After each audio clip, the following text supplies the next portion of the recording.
ইতিমধ্যেই অন্নপূর্ণা যোজনার যে অ্যাপ্লিকেশন ফর্ম সেই অ্যাপ্লিকেশন ফর্ম কিন্তু পাবলিক হয়ে গেছে। তো আজকের এই ভিডিওতে আপনাদেরকে দেখাচ্ছি কিভাবে আপনারা নির্ভুলভাবে এই অন্নপূর্ণা যোজনার অ্যাপ্লিকেশন ফর্ম ফিল আপ করতে পারবেন এবং তার সঙ্গে সঙ্গে আপনারা কোথা থেকে এই অ্যাপ্লিকেশন ফর্ম ডাউনলোড করতে পারবেন, কিভাবে আপনারা আপনাদের হাতের কাছে সেই অ্যাপ্লিকেশন ফর্ম পাবেন। তার সঙ্গে সঙ্গে আপনাদেরকে জানিয়ে রাখি আগামীকাল থেকেই সেই ফর্ম ফিল আপ শুরু হচ্ছে। তো অবশ্যই আজকের এই ভিডিওটি সম্পূর্ণ দেখবেন, একদম স্টেপ বাই স্টেপ আপনাদেরকে দেখাচ্ছি কোথায় কি তথ্য দিতে হবে, কিভাবে নির্ভুলভাবে ফর্মটি ফিল আপ করতে হবে।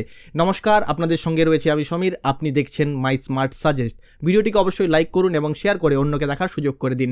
চলুন বন্ধুগণ, আজকের যে ভিডিওর আলোচনা সেটা আমরা শুরু করি। তো বন্ধুগণ, এই যে অন্নপূর্ণা যোজনার অ্যাপ্লিকেশনের জন্য দুটো অ্যাপ্লিকেশন ফর্ম দেওয়া হয়েছে, একটি বাংলাতে এবং একটি ইংরেজিতে। তো ইংরেজি ফর্মটি আপনারা অনস্ক্রিন দেখতে পাচ্ছেন। তো এটি নিয়ে আজকের ভিডিওতে আলোচনা করছি না। যদি আপনাদের এটার গাইড ভিডিও প্রয়োজন হয় তাহলে আপনারা আমাকে কমেন্ট করে জানাবেন। তো এই যে বাংলা ফর্মটি অনস্ক্রিন দেখতে পাচ্ছেন, আপনাদেরকে জানিয়ে রাখি এই ফর্মটি আপনাদেরকে কিন্তু সুন্দর করে ফিল আপ করতে হবে। যেখানে টিক চিহ্ন চাওয়া হয়েছে সেখানে যদি হ্যাঁ হয় তাহলে টিক চিহ্ন দিতে হবে। তো দেখতে পাচ্ছেন এই যে ফর্মটিতে প্রথমে 1 নম্বরে কি বলা রয়েছে, পরিবার প্রধানের নাম, অর্থাৎ আপনার পরিবারের যে প্রধান ব্যক্তি রয়েছে তার নামটা এখানে লিখতে হবে এবং সেটা তার যে আধার কার্ডের নাম রয়েছে সে অনুযায়ী লিখতে হবে। তারপর 2 নম্বর দেখতে পাচ্ছেন তার যে জন্মের তারিখ, প্রথমে দিন, তারপর মাস, তারপর বছর অনুযায়ী এখানে লিখতে হবে। তারপর দেখতে পাচ্ছেন পরিবারের প্রধানের যে লিঙ্গ, তিনি পুরুষ, মহিলা কিংবা অন্যান্য, সেটা কি লিখবেন এখানে। তারপর হচ্ছে পরিবারের প্রধানের যে আধার কার্ড নাম্বার সেটা কিন্তু এখানে লিখতে হবে। তারপর দেখতে পাচ্ছেন পরিবারের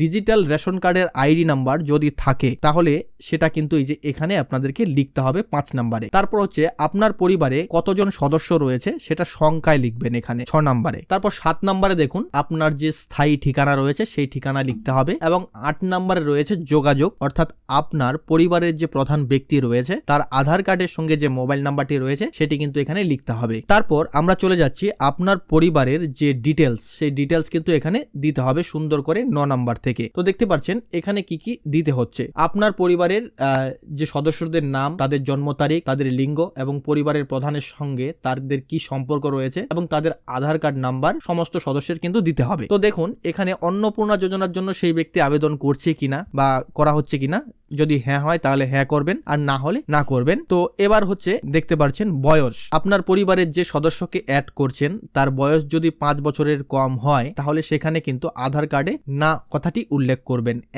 না কথাটি উল্লেখ করবেন। তো এখানে দেখতে পাচ্ছেন পরিবারের প্রধান, আপনার পরিবারের যে প্রধান সদস্য রয়েছে তার নামটা লিখবেন এবং তিনি যদি অন্নপূর্ণা যোজনার জন্য আবেদন করছেন তাহলে হ্যাঁ লিখবেন। তো এখানে দেখতে পাচ্ছেন সদস্য 1, নাম, জন্মের তারিখ, লিঙ্গ এবং পরিবারের প্রধানের সঙ্গে সম্পর্ক এবং তার আধার কার্ড নাম্বার, এবং সেই ব্যক্তি যদি কোনো মহিলা হয় তাহলে তিনি অন্নপূর্ণা যোজনার জন্য আবেদন করছেন কিনা, যদি হ্যাঁ হয় তাহলে এদিকে হ্যাঁ করবেন এবং যদি কোনো পুরুষ ব্যক্তি হয় তাহলে তো আর অন্নপূর্ণা যোজনার জন্য হবে না, তাহলে সেখানে টিক দেওয়ার দরকার নেই। ঠিক একইভাবে সদস্য সংখ্যা 2, তারপর হচ্ছে সদস্য 3, সদস্য 4, সদস্য 5, তারপর 10 নম্বরে দেখতে পাচ্ছেন আপনার পরিবারের যত প্রাপ্তবয়স্ক সদস্যরা রয়েছে তাদের ব্যাংকের যে তথ্য সেখানে দিতে হবে। তো এখানে দেখুন সবার প্রথমেই হেড অফ ফ্যামিলি, অর্থাৎ পরিবারের প্রধান যিনি রয়েছেন তার ব্যাংকের নাম, অ্যাকাউন্ট নাম্বার এবং আইএফএসসি কোড সেটা কিন্তু দিতে হবে। তো এখানে আরো একটি বিষয় ক্লিয়ার করে বলা হলো, তো আপনারা যে অ্যাকাউন্টগুলো দিচ্ছেন সেগুলো অবশ্যই ডিবিটি লিঙ্কেড ব্যাংক অ্যাকাউন্ট হওয়া আবশ্যক। তারপর ঠিক একইভাবে দেখতে পাচ্ছেন এখানে সদস্য 1, তারপর হচ্ছে সদস্য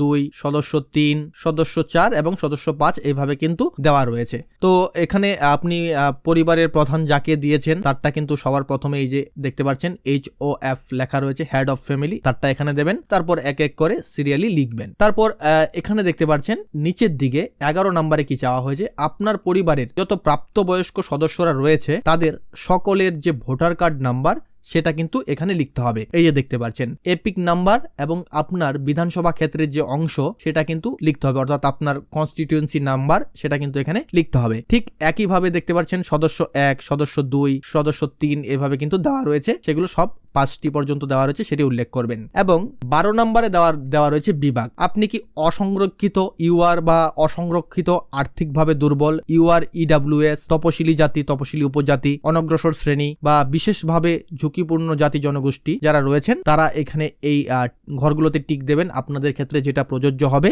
এবং যদি আপনি এখানে কোনো টিক দেন তাহলে কিন্তু আপনাকে সেই শংসাপত্র অর্থাৎ সার্টিফিকেটও আপনাকে এর সঙ্গে দিতে হবে। তারপর দেখুন এখানে বলা হয়েছে রেশন কার্ড ও খাদ্য ভর্তুকি যদি সঠিক হয় তাহলে কিন্তু টিক দিতে হবে। তো এখানে দেখুন আপনার কি ডিজিটাল রেশন কার্ড আছে, যদি হ্যাঁ হয় তাহলে হ্যাঁ করবেন, না হলে না করবেন। তারপর দেখতে পাচ্ছেন যদি হ্যাঁ হয় তবে কোন ধরনের কার্ড রয়েছে সেগুলো উল্লেখ করতে হবে। AAY, PHH, SPHH, RKSY 1, RKSY 2 বা ভর্তুকিহীন কি রয়েছে সেটা কিন্তু এখানে আপনাকে টিক দিয়ে বুঝিয়ে দিতে হবে। তারপর আপনার পরিবার প্রতি মাসে রেশন দোকান থেকে রেশন তুলছে কিনা, হ্যাঁ কি না সেটা উল্লেখ করতে হবে। তারপর গ নাম্বারে দেখতে পাচ্ছেন আপনার কি কি সম্পদ রয়েছে, বাড়ির ধরন, আপনার বাড়িতে কি 3 বা তার বেশি পাকা ঘর রয়েছে কিনা, হ্যাঁ হলে হ্যাঁ, না হলে না। এবং পারিবারিক জমির মালিকানা, এখানে দেখুন কি বলা হয়েছে রেজিস্ট্রেশন নথি, মিউটেশন কপি এবং ROR হালনাগাদ তারিখ সর্বশেষ জমির রেকর্ড কপি যেটা চাওয়া হয়েছে, যদি হ্যাঁ হয় তাহলে হ্যাঁ, না হলে না। তারপর দেখতে পাচ্ছেন পরিবারের সকল সদস্যের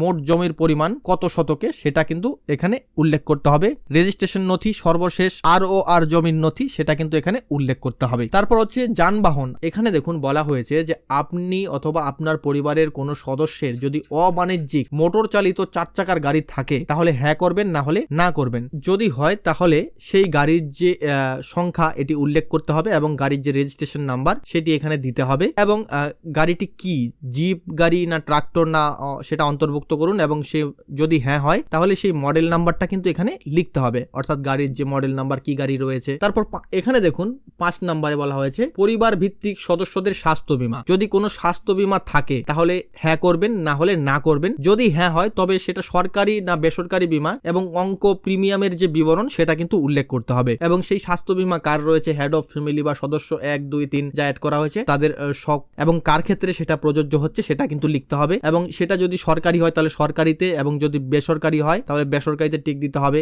এবং কত টাকার স্বাস্থ্য বীমা রয়েছে এবং তার যে প্রিমিয়াম অর্থাৎ আপনি কিস্তিগুলো দিচ্ছেন সেগুলো কত পরিমাণে দিচ্ছেন সেটার বিবরণ এখানে দিতে হবে। তারপর দেখুন আপনার পরিবারের কোনো সদস্য কি আয়কর বা পেশাগত ট্যাক্স প্রদান করে, যদি হ্যাঁ হয় তাহলে হ্যাঁ আর যদি না হয় তাহলে না। এবং আপনার পরিবারের সদস্যদের মধ্যে যাদের যাদের প্যান কার্ড রয়েছে সেগুলো এখানে উল্লেখ করতে হবে, যাদের যদি না থাকে তাহলে না করবেন আর যদি থাকে তাহলে হ্যাঁ উল্লেখ করবেন এবং যাদের যাদের রয়েছে দেখতে পাচ্ছেন তাদের হেড অফ ফ্যামিলি বা সদস্যর নাম তার পাশেই প্যান কার্ড নাম্বার সেটা উল্লেখ করতে হবে। এবং কর্মসংস্থানের ধরন দেখতে পাচ্ছেন পরিবারের প্রধান কি কাজ করেন, সরকারি ক্ষেত্রে, বেসরকারি ক্ষেত্রে বা বেতনভুক্ত কর্মচারী বা সংগঠিত ক্ষেত্রে, স্বনিযুক্তি, উদ্যোক্তা, ব্যবসায়ী, মালিক ইত্যাদি এবং আংশিক সময়ে কর্মরত পার্ট টাইম এবং অসংগঠিত ক্ষেত্রে যেমন কারিগর, শিল্পী, কৃষক ইত্যাদি বা পরিযায়ী শ্রমিক বা বেকার অন্যান্য সেগুলো কিন্তু উল্লেখ করতে হবে এবং সদস্য 1, সদস্য 2, সদস্য 3, সদস্য 4, সদস্য 5 এইভাবে সবার পেশা কিন্তু এখানে উল্লেখ করতে হবে।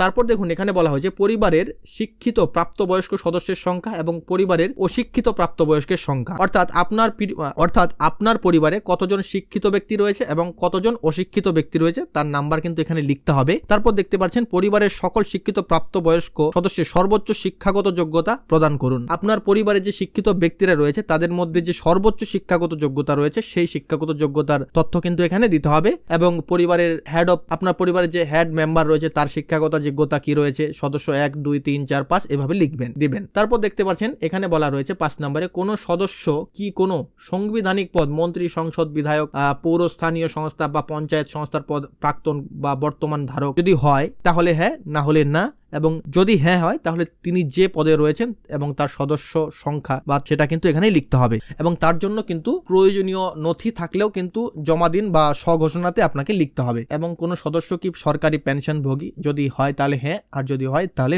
না। তারপর দেখতে পাচ্ছেন কোন সদস্য কি জিএসটি অধীনে নিবন্ধ আছেন, অর্থাৎ আপনার পরিবারে যদি কেউ ব্যবসা করেন জিএসটি দেন তাহলে তিনি নিবন্ধ আছেন কিনা তাহলে সেটা দিতে হবে এবং তারপর দেখতে পাচ্ছেন 8 নম্বরে বলা হয়েছে আপনার পরিবারের বার্ষিক কত টাকা আয় সেটা কিন্তু এখানে লিখতে হবে। যদি কেউ সিএ এর জন্য আবেদন করে থাকেন তাহলে সেখানে কিন্তু তথ্য দিতে হবে, যদি না হয়ে থাকে তাহলে প্রযোজ্য নয় আর যদি আবেদন করে থাকেন তাহলে এখানে দিতে হবে এবং কি ইস্যু হয়েছিল সেগুলো দেবেন এবং সদস্য 1, 2, 3 এভাবে দেওয়া রয়েছে সেগুলো দেবেন। তারপর দেখতে পাচ্ছেন অন্যান্য কিষাণ ক্রেডিট কার্ড বা কিষাণ ক্রেডিট কার্ড, ARD বা শিল্পী ক্রেডিট কার্ড, মৎস্যজীবী ক্রেডিট কার্ড, শিক্ষার্থী ক্রেডিট কার্ড ইত্যাদি যে ক্রেডিট কার্ডগুলো রয়েছে সেগুলোর সুবিধা কি আপনার পরিবারের কেউ নিচ্ছে কিনা, যদি নিয়ে থাকে তাহলে সেটি কে নিচ্ছে সেই সদস্য নাম্বার উল্লেখ করে কিন্তু তার বিবরণ দিতে হবে। তারপর দেখতে পাচ্ছেন যদি SIR 2026-এ নাম বাদ পড়ে থাকে তবে মামলাটি ট্রাইব্যুনালে বিচারাধীন কিনা। যদি আপনার পরিবারের কোনো সদস্যের এরকম বিচারাধীন থাকে ট্রাইব্যুনালে, তাহলে সেটা কত নম্বর সদস্যর ক্ষেত্রে প্রযোজ্য হচ্ছে সেটা কিন্তু উল্লেখ করতে হবে। তারপর দেখতে পাচ্ছেন সামাজিক মর্যাদা ও নির্ভরশীল ব্যক্তিগণ, বিদ্যালয়ের অধ্যয়নরত পরিবারের সকল শিশুর বিবরণ, মানে আপনার পরিবারের যে সকল শিশু স্কুলে পড়ছে তাদের যে বিবরণ সেটা কিন্তু এখানে উল্লেখ করতে হবে। অর্থাৎ শিশু সদস্য 1, তারপর হচ্ছে 2, 3, 4, 5 এভাবে কিন্তু উল্লেখ করতে হবে। এবং আপনার পরিবারের শিশুদের টিকাকরণ হচ্ছে কিনা সেটাও কিন্তু এখানে 1, 2, 3, 4, 5 হিসেবে লিখতে হবে। তারপর দেখতে পাচ্ছেন সরকারি প্রকল্পের আওতায় সুবিধা, তার মানে দেখতে পাচ্ছেন আপনি কি কোনো সরকারি প্রকল্পের সুবিধা ডিবিটির মাধ্যমে পাচ্ছেন। যদি পেয়ে থাকেন তাহলে হ্যাঁ, আর যদি না পেয়ে থাকেন তাহলে না। যদি পেয়ে থাকেন তাহলে কোন কোন প্রকল্পের পাচ্ছেন সেটা উল্লেখ করবেন, এবং যদি হ্যাঁ হয় তবে প্রকল্পের নাম উল্লেখ করতে হবে। হ্যাঁ, তো এইভাবে দেখতে পাচ্ছেন সদস্য 1, সদস্য 2 এবং কোন সদস্য কি প্রকল্পের সুবিধা পাচ্ছে সেগুলো কিন্তু লিখতে হবে। তো এই যে পরে দেখতে পাচ্ছেন এই যে কলামসটা, এটা কিন্তু অফিসারদের দ্বারা পূরণ করা হবে, এটাতে আপনারা কিছু লিখবেন না। তারপর হচ্ছে ঘোষণা ও সম্মতি। দেখুন, আমি এই মর্মে ঘোষণা করছি যে উপরের প্রদত্ত তথ্য আমার জ্ঞান ও বিশ্বাস অনুযায়ী সত্য এবং প্রযোজ্য ক্ষেত্রে আমি সকল সহায়ক নথি প্রদান করেছি। উপরে উল্লেখিত কোনো মানদণ্ড বাদ দেইনি। আমি অবগত যে আমার প্রদত্ত কোনো তথ্য মিথ্যা প্রমাণিত হলে আমার সামাজিক সুরক্ষা সংক্রান্ত সুবিধাসমূহ বন্ধ হয়ে যেতে পারে। তো এখানে এই যে সম্মততে টিক দেবেন এবং আপনার একটি সিগনেচার এখানে করতে হবে। তারপর দেখুন দ্রষ্টব্যতে বলা হয়েছে পরিবার বলতে এমন একদল ব্যক্তিকে বোঝায় যারা সাধারণত একসঙ্গে বসবাস করেন এবং একই রান্নাঘর থেকে খাবার গ্রহণ করেন। তো দেখতে পাচ্ছেন পরিবারের যে ডেফিনেশনটা সেটাও বলে দেওয়া হয়েছে। তারপর দেখতে পাচ্ছেন শুধু কারো, তারপর এই যে কলামটা এটা কিন্তু সরকারি আধিকারিকরাই ব্যবহার করবেন, এখানে আপনারা কিছু লিখবেন না। তো এখানে নিচেও কিছু লিখবেন না, এটা অফিসিয়াল ইউজ হবে। তো আপনাদের ধীরে সুস্থে বুঝে বুঝে ফিল আপ করতে হবে। তো একদমই তাড়াহুড়ো ভুল করবেন না, একদম ধীরে সুস্থে ফিল আপ করে জমা দেবেন। এবার আসি আবেদন ফর্মটি কোথায় পাবেন। ভিডিও ডেসক্রিপশন বক্সে আমাদের টেলিগ্রাম চ্যানেলের লিংক রয়েছে, সেখানে গিয়ে আপনারা এই আবেদন ফর্মটি পেয়ে যাবেন, সেখান থেকে প্রিন্ট আউট করে নিতে পারবেন। ধন্যবাদ প্রথম থেকে শেষ অবধি ভিডিওটির সঙ্গে থাকার জন্য।